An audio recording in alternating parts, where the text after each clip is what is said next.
My mom and dad split when I was 7.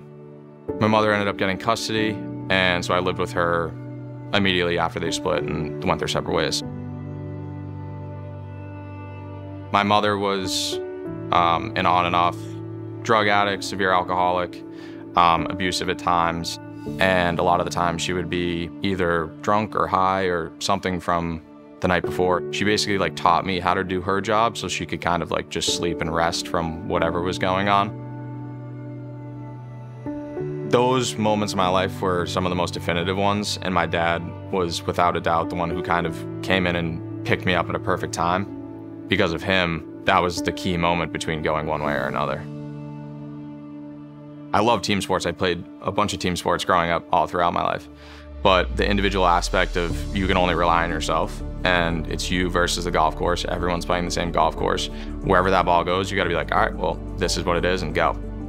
It was pretty clear early on that like his golf trajectory was gonna be pretty set. His first 3 years at state finals, I don't think he shot more than 75.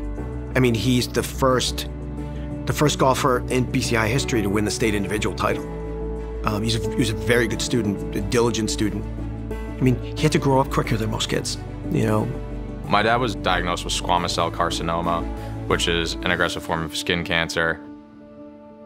It was definitely an interesting experience, for sure, you know, trying to take care of the guy who took care of you for so long.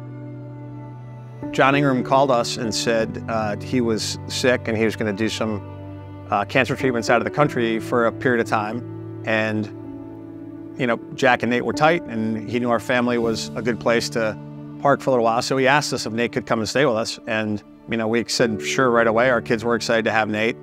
And then I ended up graduating in May of 2019. My dad came too, which was awesome for him to be there, and a huge step for him and for me. I had been playing in AJGAs for a couple years, and the one thing that I always wanted was that champion bag.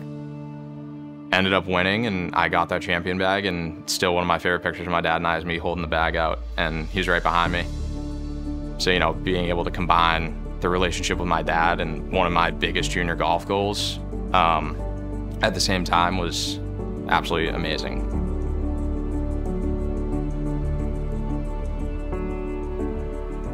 He needed a home. He needed somewhere to be. And at the time, we had just moved to Plymouth. We had just bought a house. There wasn't a doubt of it in my mind. I just needed to make him a spot in our home. And that's exactly what we did. Ryan is kind of the only local family that I did have closest. And he immediately, without hesitation, took me in to live with him after my dad passed. I needed somewhere to go. I needed some form of stability, and he never hesitated to bring me in. It was kind of then we all divvied up a different responsibility. Ryan was like, he can stay with me. His aunt was like, I'll take care of the financial stuff and selling the house. And Dan and I are like, all right, we'll tackle the college path. We were all going to rally, and we were going to help Nate out, and he needed a job.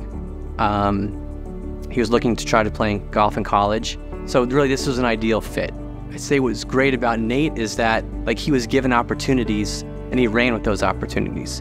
So we gave him a job in the outside services. When he was caddying, he was doing a really good job to now get requests from members. So, and he got relationships that way, and yeah, he got a good following. And it's amazing that Nate's been able to harness all the help that he's gotten from the golf community at URI, Boston Golf Club, clubs that allowed him to play golf there. The Ouimet financial assistance has been awesome to harness all that, take advantage of it, not really misstep, and have it culminate in being the Ouimet speaker is pretty amazing. It's a awesome journey for Nate.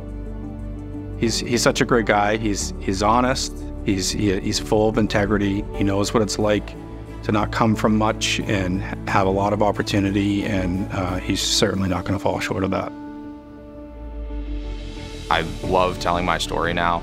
As I've gotten older, I'm not scared to do it anymore, and I kind of enjoy talking to people about it, hoping that, you know, someone can take something from it. And that's kind of what I'm looking to do here, is just show kids alike that the importance of this and how far it reaches and how crazy it can change someone's life, to encourage donors to, you know, keep up their support and hopefully some kid along the line somewhere, you know, takes inspiration from, you know, what I've been through and understand that there is light at the end of the tunnel, and great things happen to people who just work hard.